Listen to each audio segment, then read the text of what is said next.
Mga kababayan, makinig kayong mabuti! Ito ay kasaysayan na hindi dapat mangyari! Makinig at magtanong!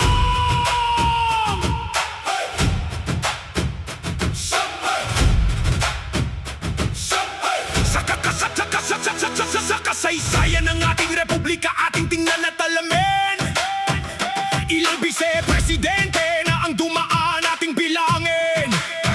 Mayroon bang nagkaroon ng kaibigang hitman? Taong handang pumatay, may bayad na kamay. Wala po talaga. Walang ganitong ulat, pero ngayon lang ito ang ating nakatagpo. Ngayon lang may naging kaibigan ng mamamatay tao. Tanungin ko kayo, tama ba ito?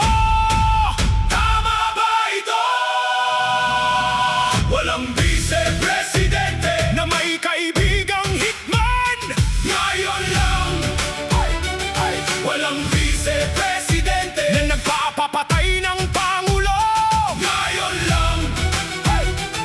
Walang vice-presidente na handang pumatay para lang sa pwesto. Ngayon lang. Ngayon lang. Ang kasaysayan ay nagbago sa isang masamang pangyayari. Isipin ninyong mabuti, mga kababayan kong minamahal. Ang Pangulo ay ama ng bayan na dapat ay pinangangalagaan. Paano na magiging bise ang magpaplano ng kamatayan? Sinasabi pang ang gante, pero ano ang katotohanan? Kung patay na ang nasa itaas, ikaw na ang aakyat sa taas. Kaya tanungin ko ang konsensya, ano ba talaga ang layunin? Pagtatanggol ba ng sarili o pag-agaw ng kapangyarihan? Sabihin niyo sa akin, ano ang totoo? Walang vice-presidente na may kaibigang hitman. Ngayon lang. Walang vice-presidente na nagpapapatay ng Pangulo. Ngayon lang. Walang vice-presidente na handang pumatay para lang sa pwesto. Ngayon lang. Ang kasaysayan ay nagbago sa isang masamang pangyayari. Sabi nila, hindi para sa pwesto. Pero kapag nawala ang Pangulo, sino ang papalit? Sino ang uupo? Tanungin natin ang ating sarili.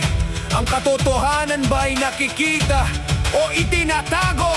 Ang pagpatay ay para bang pagbukas ng pinto para sa sariling kapangyarihan? Tulin-talumpati at koro. Walang vice-presidente na may kaibigang hitman. Ngayon lang.